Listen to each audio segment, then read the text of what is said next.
দিনের অধিকাংশ সময় বিদ্যুৎবিহীন সিলেট, নগরবাসীর দুর্ভোগ চরমে। দেখছেন এটিএন নিউজ, দেশের খবরে সবাইকে স্বাগত জানাচ্ছি। আমি বাবলি ইয়াসমিন।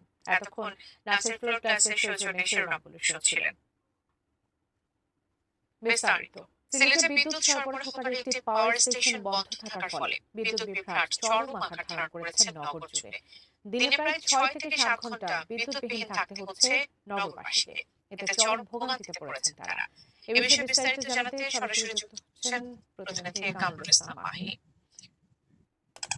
গত কয়েকদিন ধরে সিলেটে ভয়াবহ রকমের লোডশেডিং হচ্ছে এবং এর ফলে নগরবাসী ভোগান্তির মধ্যে পড়েছেন। বিশেষ করে স্কুল কলেজ এর শিক্ষার্থীরা এবং হাসপাতালের রোগীরা থেকে শুরু করে বাসাবাড়ির বাসিন্দারা যারা রয়েছেন তারা কিন্তু চরম একটা ভোগান্তির মধ্যেই পড়েছেন। এবং যদি আপনাদেরকে জানিয়ে রাখি, মূলত সিলেটের যে কুমারগাঁও যে বিদ্যুৎ স্টেশনটি রয়েছে 225 মেগাওয়াট ক্ষমতা সম্পন্ন ইউনিট, সেটি আসলে বিকল হওয়ার কারণে কিন্তু এই সমস্যাটি হচ্ছে।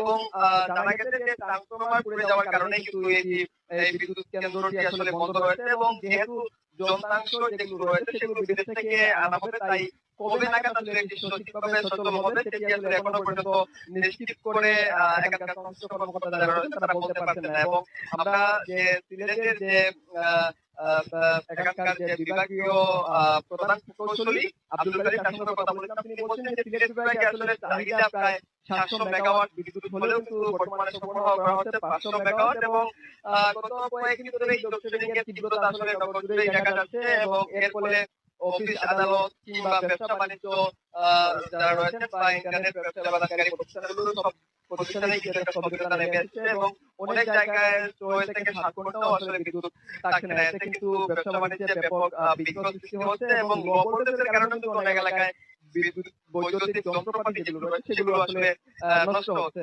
মোটামুটি 10 দিন আগে কিন্তু এটি বিকল হয়েছিল। বিদ্যুৎ ভোগান্তি নিয়ে সিলেট থেকে আমার কাছে সর্বশেষ তথ্য।